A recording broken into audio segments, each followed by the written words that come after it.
When I met my fiance, he was living with his parents in their one-bedroom condo and sleeping on the lounge chair of their living room. But I didn't see any red flags. I was just so relieved to have finally found a commitment-ready guy. So within a year, we moved in together and were engaged. And then his mom gifted me a crock pot. I realized his more traditional family had a very different perception of what a good wife should be, so I just decided to become more domestic. And, it wasn't enough that I was already working full-time to pay the rent in full for our 2-bedroom apartment while finishing my master's thesis and, of course, planning our wedding. So, like a good wife in training and with no resentment at all, I started to make him dinner almost every night when I came home from work and served it to him where he was planted in front of the TV. And then as the wedding was approaching and we'd finalized the prenup, we started to bicker more and more. And then my last day of work, it was the Tuesday before the wedding. My fingers are cramped from being up all night tying ribbons onto bookmark favors. And I'm downing my 3rd Red Bull. I haven't slept in weeks.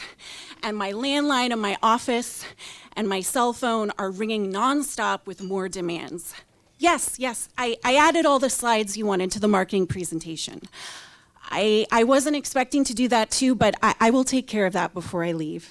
No problem. Pastor David! Yes, we liked the Song of Solomon scripture best. Dad, I can't deal with that right now. And then I snapped. I texted my future mother-in-law, the wedding is off. Only after I sent it, I wanted to take it back. So I sent text after text, apologizing. I left unanswered voicemails. Please, sweetie, call me back. I still want to get married and the wedding's only a few days away. But he didn't answer. And he slept over at his parents'. And in the morning, it was only his father who called. My son doesn't want to talk to you, and I'm coming to collect his belongings. But I said, I need to at least hear this from my fiance, that there's no chance to reconcile. So I finally got him on the phone. Sweetie, please come home and talk to me. We're gonna get married. Jenny, it's over. And then he hung up on me. And I never heard his voice again. Then, 30 minutes later, his oldest brother I'm meeting for the first time, and the man who I was gonna call my future father-in-law showed up at the door. And I let them in, I don't know why, but I just felt defeated. And next thing I know, I am helping to load my fiance's suits onto luggage carts and all his other stuff.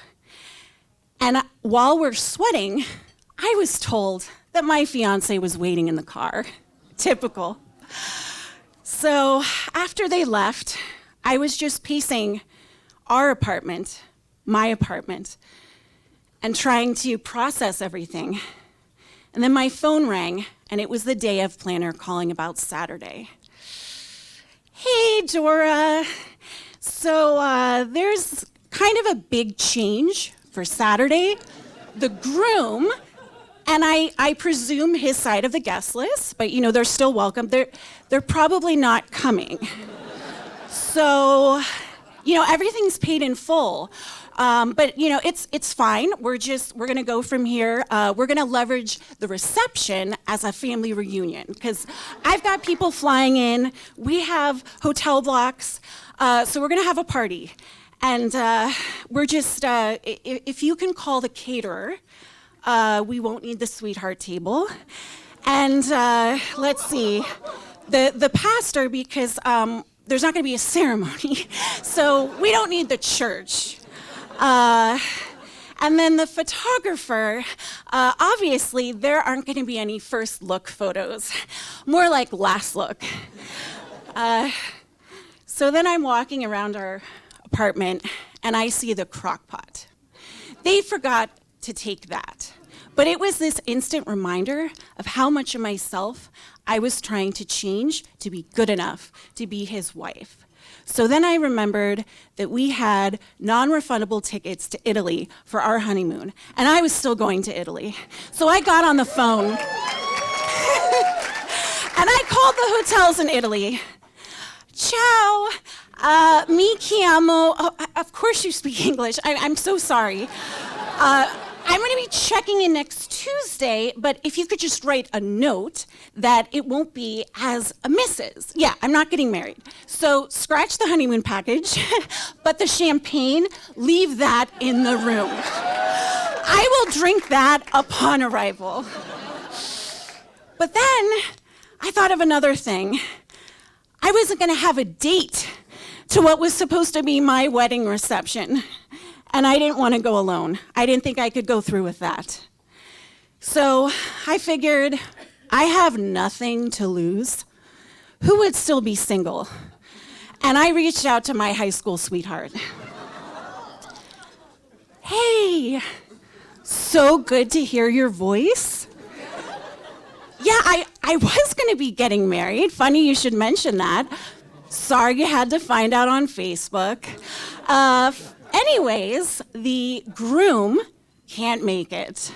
But it is this coming weekend, so I thought you could come as my date to the wedding, the just regular reception, not wedding reception. Yeah, just, think of it like another prom. I know it's a lot to ask, but here's the thing. I'm not asking. I need you to do this for me, because I'm not going to make it otherwise. You'll come. You'll be there. Thank you so much. I know I'll be able to get through Saturday if you're there.